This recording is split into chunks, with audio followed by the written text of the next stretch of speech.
Sinampal ng buong katotohanan itong si Cedric Lee na hindi na sila makakalabas panghabang buhay.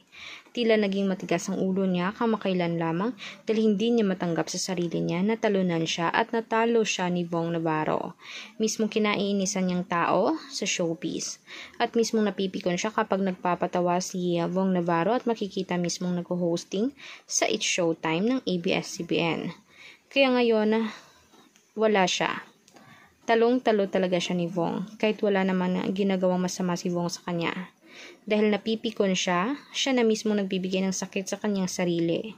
Dahil mismong insecure siya at mismong nahahambugan siya kay Vong kahit wala namang ginagawang masama si Vong sa kanya. Ang mga ganitong klaseng tao ay talagang hindi magiging masaya sa kanilang mundong ginagalawan, lalong-lalo na ngayon. Kahit naman nagmamahalan sila ni Denise Cornejo, ay hadlang talaga umano si Vong sa kanya. Dahil hindi nga sila masaya, dahil hindi sila malaya.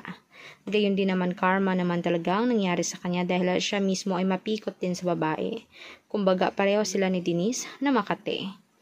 Kaya ngayon kahit gaano man na kampihan mismo ng kanilang sari-sariling pamilya, sina Denise at Cedric Lee ay wala silang magagawa kundi mamulokbot lamang at talagang umiyak sa kulungan.